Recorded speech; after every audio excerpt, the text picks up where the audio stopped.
Welcome back, VC. Mark here. Here are my top 5 Al Green albums.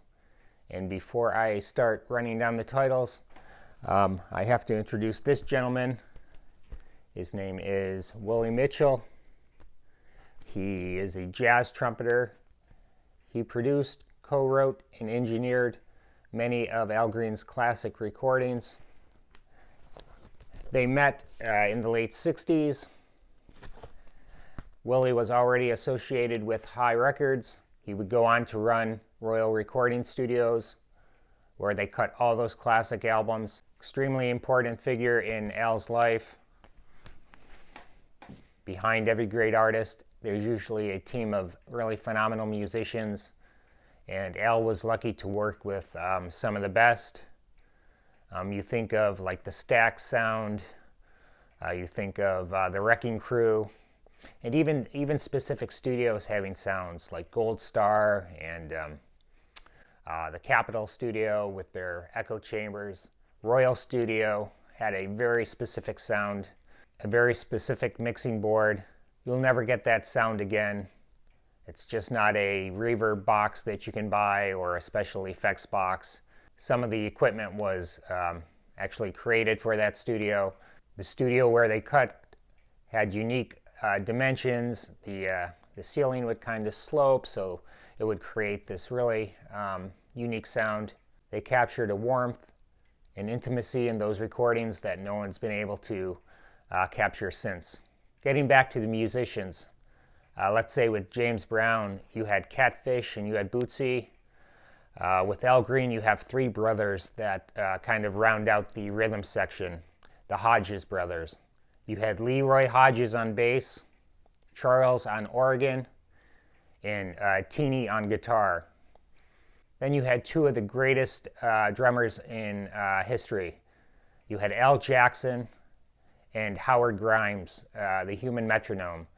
Those guys laid down grooves that are just unbelievable. You had 2 sisters who sang a lot of the backup vocals, and it was actually a group of 3 singers, 2 sisters and 1 gentleman, and they supplied all of the backup vocals to all of the hits. And then you had Archie Turner and Michael Allen taking turns on the piano, and that was the core for all of the albums. They had a telepathic chemistry in that studio, just amazing. Willie Mitchell's brother James, he arranged most of the string and the horn arrangements, and they used the same players for almost all the songs, just some of the best. Anyway, they had just that great core of players. I think of the Wrecking Crew, I think of the Funk Brothers, where these guys laid down the foundation for so many hits. So many of these musicians get lost to history, and you just can't talk about Al Green without talking about these gentlemen. I can't stress how phenomenal that core rhythm section was. They even put out an album. It's called High Rhythm on the Loose. Look at those cats. Just amazing.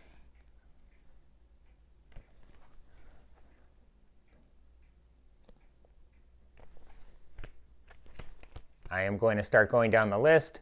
This is my opinion. I did not include any of his gospel recordings. Those are great as well. I just picked his kind of peak high year recordings. And we're going to start with this one, Full of Fire. Great album. This came out around 75, 76, pretty close to the end of his run. Still a really strong album. You have the title track, which has some great percussion in it. You have Together Again, which is a cover of a Buck Owens song. And the thing with Al is, with his covers, I like his covers better than the original, probably 90% of the time. It's that Al Green treatment that just makes it so special. You have his really emotional vocals, those beautiful strings, just phenomenal. I'd Fly Away, last track on the first side, absolutely gorgeous song. Glory, Glory, really strong album. And you'll notice that a lot of my Al Green albums, they really look played. I play these to death. I probably have about a box of replacement albums, so when I wear these out, I'll have another copy. That's just how much I love Al's music. And this is on, the classic label. And I'm going to give a shout out to Howard Kraft. He mastered all of these albums. They sound amazing. He did a phenomenal job. The next one, Al Green Explores Your Mind. Phenomenal album. Starts off with Sha La La, Take Me to the River, and then God Blessed Our Love. Another beautiful emotional ballad. But Take Me to the River, amazing. I love the Talking Heads rendition of it as well. But he just starts the album with, 3 classics in a row. Let's see. School Days, I'm Hooked on You. Just a classic album. And this album came out in 1974. All right, the next one, Let's Stay Together. Really a classic album. When I first heard his rendition of the Bee Gees' How Do You Mend a Broken Heart, I almost lost my mind. It's amazing how Al can use dynamics, how his phrasing, his hesitation, he uses all this to build excitement and emotion in these songs. And he doesn't rush. He just takes his time. Let's see. So that song is about 6.5 minutes, and it's just an emotional, you go through an emotional arc, and it just leaves you breathless. It really does. Many of these songs would start out with Willie Mitchell just kind of laying down some jazz chord progressions on the piano. Again, Willie was a trained jazz trumpeter, really had a in-depth knowledge of music. Al would come in, add some flourishes, grab a guitar, arrange with Willie. I mean, that's what keeps these songs fresh. A song like Judy, just listen to the music. It's so unusual, the chords and the voicings, but that's just a song I love as well. The title track, Let's Stay Together, La La For You, I've Never Found a Girl. Just another great album. And this one was put out on The Right Stuff. This is a reissue on green vinyl, very appropriate. I'm Still in Love with You. This album contains the greatest male vocal performance, and that would be For the Good Times. Chris Christopherson's song. You just have to listen to it. I can't describe it.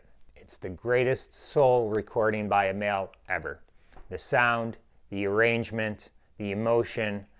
If you listen really close, and I believe it's probably Howard Grimes' bass drum pedal. In the beginning, you can kind of hear it squeak a little bit. Just kind of being a drummer, things that kind of stick out to me. I can't say anything else about that song. It's something you just have to listen to. I'm Still in Love with You starts out the album. Simply beautiful. That song has been sampled to death. If you have your lady or your man over and you want to seduce them, put on that song. That will give any Barry White track its run for its money. So beautiful, so sexy. Just that acoustic guitar and that bass, and then that kind of just that bass drum pattern. Just listen to that one. Love and Happiness. The song starts out with someone tapping on that crate to kind of set the tempo. Just an amazing song. Let's see, Oh Pretty Woman, Roy Orbison cover. I love when Al Green double tracks his vocal, when he harmonizes with himself. Just beautiful. Just a beautiful album. All of these albums from beginning to end are just perfect. They're just classic. And my favorite one is Call Me. They could have released every track on this album and they all would have charted. It starts out with the title track. Then Have You Been Making Out Okay? Another beautiful song. I'm So Lonesome I Could Cry. Hank Williams cover, giving the Al Green treatment. Just gorgeous. Here I Am, Come and Take Me. That's just a really funky track. When they play it live, they really let loose. Again, go to any of the old Soul Train episodes. Al and his band are just cutting up live. Funny how time slips away. Another Willie Nelson cover. Absolutely beautiful. You Ought to Be With Me.